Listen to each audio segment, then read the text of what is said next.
জেলা পুলিশের দাবি, বৃহস্পতিবার বিস্ফোরণে ঘটনাস্থলে মৃত শাকিল আহমেদ বাংলাদেশের বাসিন্দা, থাকতেন নদিয়ার সীমান্তবর্তী গ্রাম করিমপুরে। সেখানে তার শ্বশুর বাড়ি। শাকিলের বউ গুলশান বড়বাগপুরের মেয়ে। পুলিশের সন্দেহ, এই শাকিল আহমেদই চক্রের মূল পাণ্ডা। সূত্রের খবর, জেরায় তাঁর স্ত্রী স্বীকার করে নিয়েছেন বাংলাদেশের মৌলবাদী সংগঠন জামাতুল মুজাহিদিনের নেতা ছিলেন শাকিল। 2011-র পর ঢাকা থেকে ভারতে আসেন তিনি। সূত্রের খবর, তারপর নদিয়া, মুর্শিদাবাদ, বীরভূম ও হুগলিতে নেটওয়ার্ক তৈরির কাজ শুরু করেন শাকিল। ঠিক কী উদ্দেশ্যে শাকিল বাংলাদেশ ছেড়ে করিমপুর হয়ে বর্ধমানের খাগড়াগড়ের এই বাড়িতে এসে থাকতে শুরু করেন তা তদন্ত করে দেখছেন গোয়েন্দারা। বৃহস্পতিবার এই বাড়িতেই বিস্ফোরণ ঘটে। বাড়ির দোতলায় 3টি ঘর। একটিতে থাকতেন শাকিল ও তার স্ত্রী গুলশান, অন্যটিতে আব্দুল হাকিম ওরফে হাসান এবং তার স্ত্রী আমিনা বিবি ওরফে আলিমা। আরেকটি ঘরে একা থাকতেন শোভান ওরফে স্বপন মণ্ডল।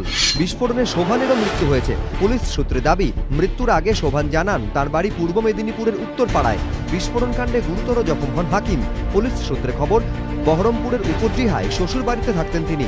এদের সবার গতিবিধি খাগড়াগড়ের স্থানীয় বাসিন্দাদের চোখে রহস্যজনক ঠেকেছে। তাদের দাবি, শাকিল আহমেদ এলাকায় খুব একটা বের হতেন না, কারো সঙ্গে মিশতেনও না। কখনো সখনো বের হলে বেরোতেন একটি মোপেডে। জানিয়েছিলেন কাপড়ের ব্যবসা করেন। বাড়ির 2 মহিলা সবসময় বোরখা পরে থাকতেন। এমনকি ছাদে কাপড় মেলার সময়ও তারা থাকতেন পর্দানসীন। 2 মহিলার এমন আচরণ অনেকের কাছেই রহস্যজনক ঠেকেছে। বাড়ির জানলাগুলিও বেশিরভাগ সময়ই বন্ধ থাকতো বলে দাবি স্থানীয়দের। কখনো খোলা থাকলেও এমনভাবে খোলা থাকতো যাতে বাইরের কেউ কিছু দেখতে না পায়। গভীর রাত পর্যন্ত দোতলার ঘরগুলিতে আলো জ্বলত বলেও দাবি স্থানীয় খাগড়াগড়ের বাসিন্দাদের। সব মিলিয়ে তৈরি হয়েছে রহস্য। রাজশ্রী দত্তগুপ্ত ও কমল কৃষ্ণ দে, এবিপি আনন্দ, বর্ধমান।